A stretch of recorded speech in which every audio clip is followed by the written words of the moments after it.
Assalamu alaikum. Hürmetli körünmeler. Uygur Avrupa Ansambli Muhtar Media Duttar dershanesiga tekrar hoş geldinler. Bugün 4. ders başlandı. Başlanışdan avval ötken qatımda ötken 3 ders doğrusunda azraq tekrar buluş için malumat berey. Ötken qatımda Duttanın tarihi, Duttanın kurulması ve Duttanın avaz dairesi ve en mühim boğunu iki xil oxşamagan şekilde tüzülüşü qatarlıq məzmunlarını sözlegen idim. Eğer bu məzmunlarını yaxşı körüp, yaxşı ügünüp kelgen bolsаңlar, bugün sözlemekçi bolgan 4. dersке intayın paydası var. Şuna barlıq körünmelerinin dersimini yaxşı qetiqinip körüşünü ve yani bir 5. dersке geçe burun ötken derslerini yaxşı tekrar alıp kelişinlerini ümit kılıman. Bugünkü 4. dersimizde Duttar çeliştiki kıyafet. Hazır sizler ekranı körüp tuğun okşaş. Duttar çeliştiki kıyafet hakkında malumat vermen. Duttar avazına ait monluk, yalğız, üzü çelip, üzü nakşa etişka kolaylık boğan bir saz. Sorularda, bezmelerde, oturuşlarda, küpünçe alada tembür ve satala bilen birle çelindi.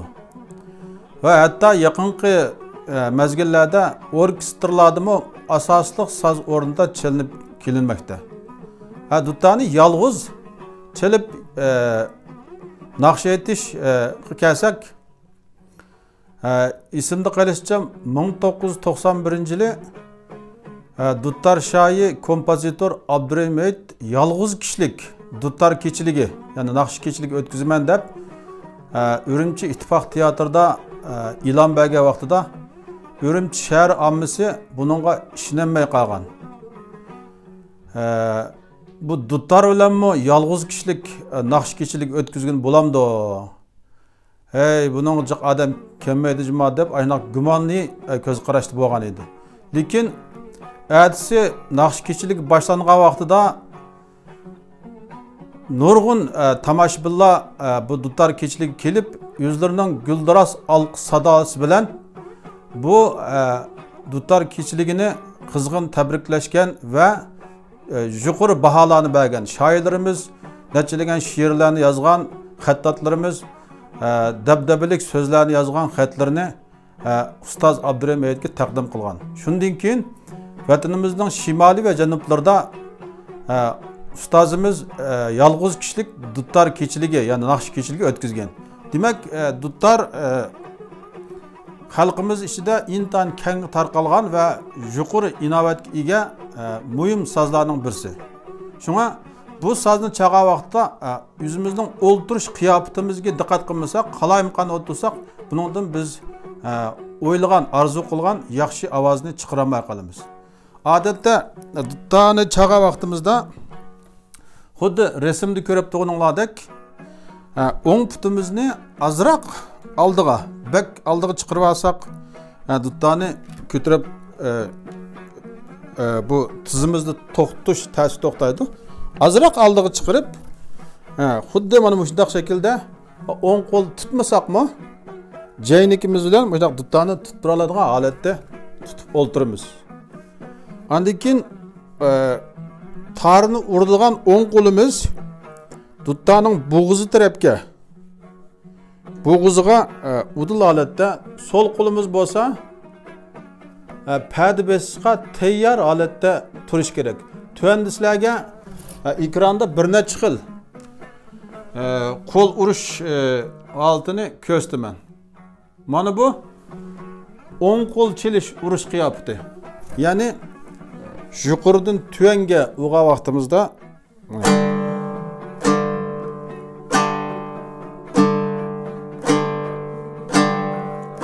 bo'ladi. Endi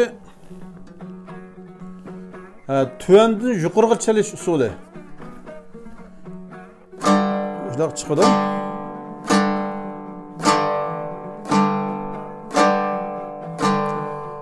Meyli yuqoridan tuvanga bo'lsin, meyli tuvandan yuqoriga bo'lsin, qo'limiz nihoyatda targ'i mayil, yumshoq holatda bo'lish kerak.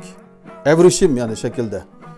Qattiq agar qo'limiz qattiq bo'lgan vaqtida duttaning qoniga tekitadi, duttani ilib, tarni ilib chiqib bir xil quloqqa qo'shaqmaydigan bir xil aralashma sat ovoz chiqib qoladi.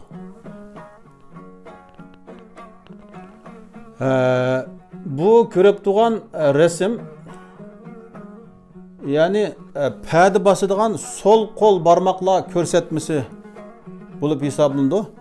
Chunki o'ng qo'limiz duttaning targ'i urib chelish vazifasini o'taydi. Sol qo'limiz bo'lsa padi bosish vazifasi bor. Bu barmoqlarimiz birinchisi başmadak deyimiz, bu akord çıkırışqa. Yani pədini boğup bazı vaxtlarda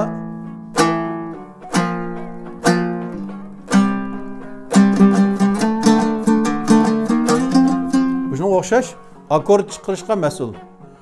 Bu bigiz barmağımız olsa, yani körsətken birinci barmaq, bigiz barmağımız olsa, asaslıq pədi basıdığan barmaq bulup hesablandı. O'ttir barmaq mı bigiz barmaqqa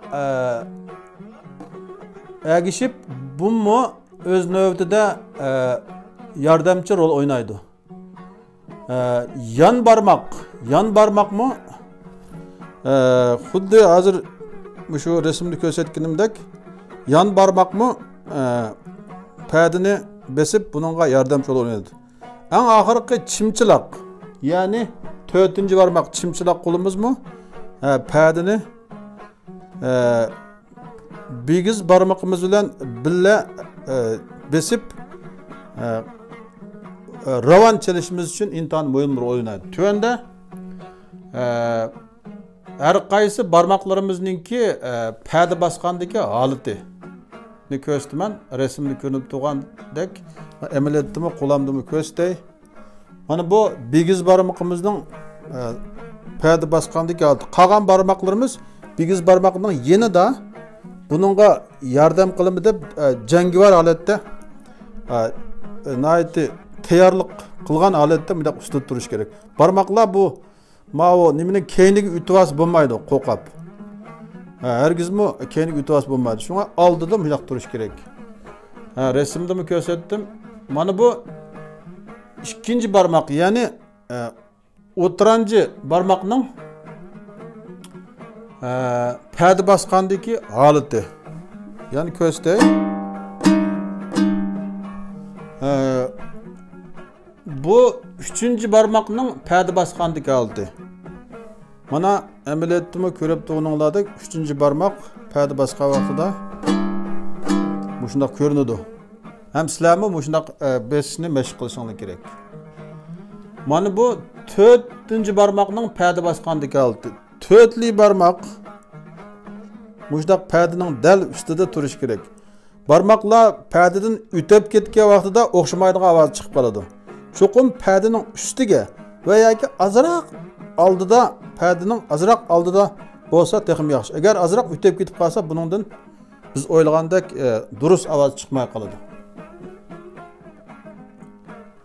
Endi baş barmaqning pədi basqandaki holati. Bayatın deganimdek baş barmağımız akord chiqarishga mas'ul. Akord. Muşuna o'xshash oldidagi pədilarni bo'g'ib turib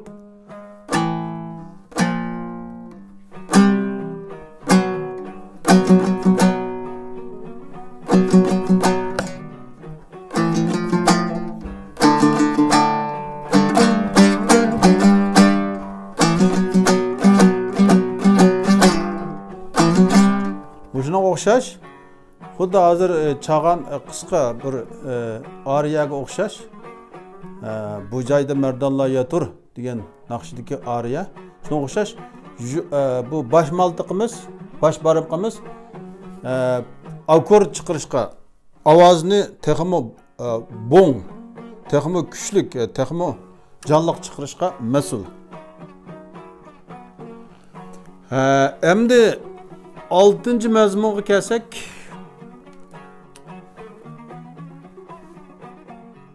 bu qo'l urish harakat mashqlari dedik. Buningda tuvanda ko'rib turganlarda 8 turlik mashqni hozir sizlar bilan birlikda elib boraman. Agar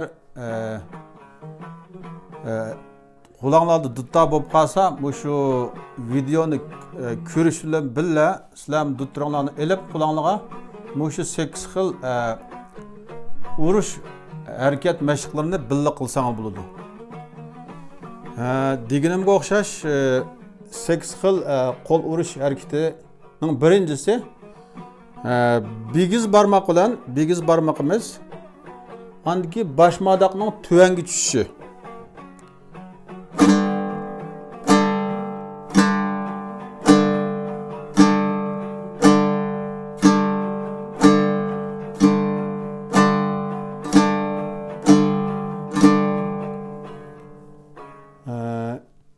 İkincisi, 4 barmoqning tuvanga tushishi va bosh modoqning yuqori chiqishi.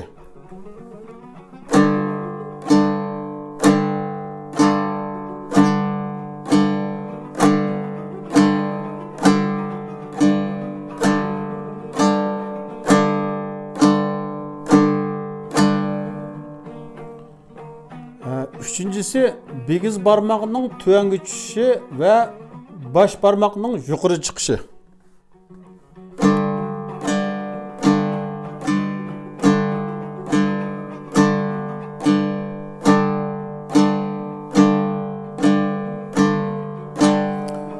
Barmoqlarimizni tariq urgan vaqtda xuddi men urganga o'xshash tarning yuziga urishimiz kerak. Yuziga urmay agar qoniga urib qolsak, o chaqda o'lig'imizdek yaxshi ovoz chiqmay qoladi. To'rtinchisi bo'lsa, bigiz barmoq bilan bosh barmoq birlashib, bigiz barmoqning tuvanga tushishi va yuqoriga chiqishi.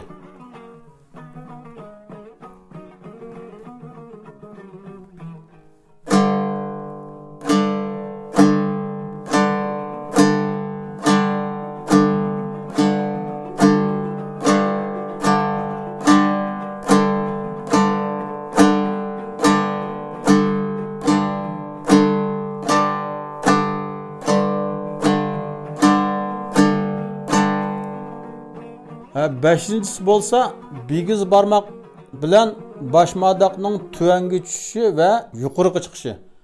Ya'ni bu dutarchishda ko'proq qo'llanilgan usul. O'rgangichlar buni yaxshi mashq qilsanglar, mushu usuldan nurg'un paydalarni chaqirib bo'ladi.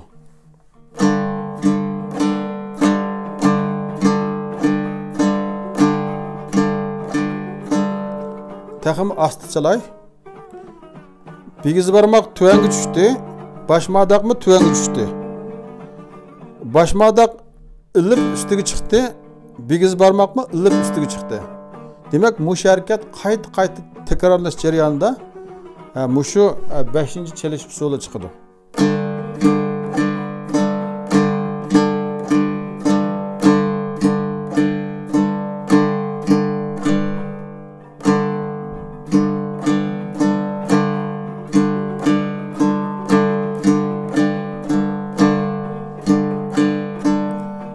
Agar buni bu hozir asta oldi, buni tizladigan vaqtimizda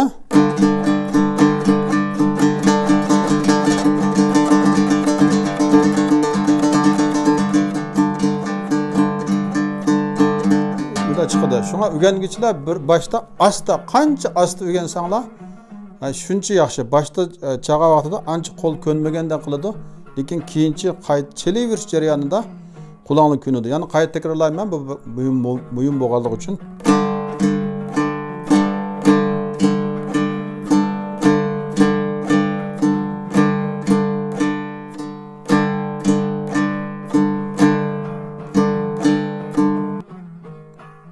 Altıncı meşk bolsa,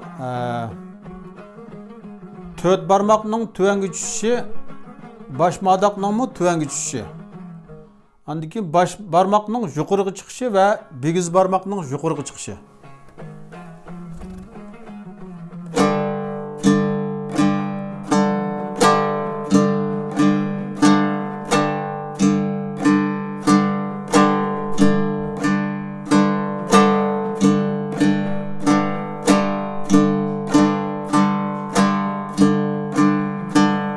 Bu urush usulimiz nayt köp qo'llandı. Nurg'unlagan padalarda mushu usul qo'llandı. Masalan, qisqacha bir o'rnak ko'rsatsam,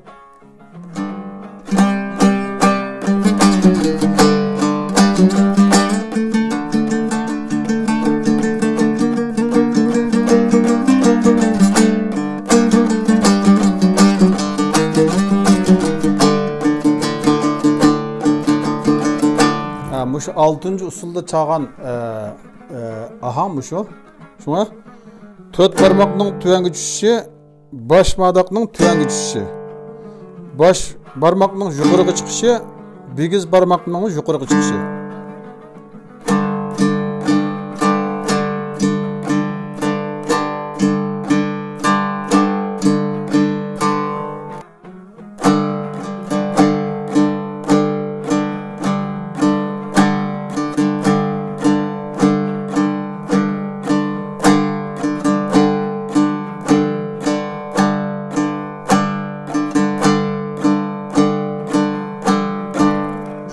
Bu usul bolsa 7-ci usul bulup 4 barmaqning jumla ayırış tuvangi tushishi ve bosh madaqning ve bigiz barmaqning yuqoriga chiqishi ve bigiz barmaqning tuvangi tushishi, bosh madaqning yuqoriga chiqishi.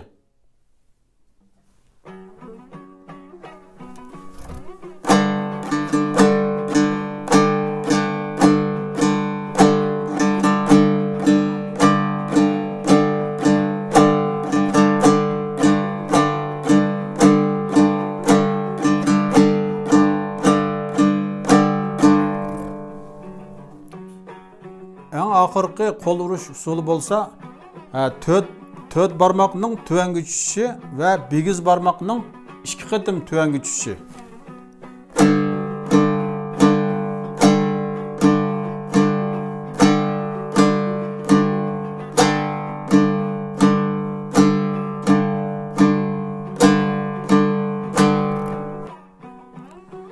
Hürmetli ko'rinmanlar, vaqt munosabati bilan bugungi darsimiz mushuyat oxirlashdi.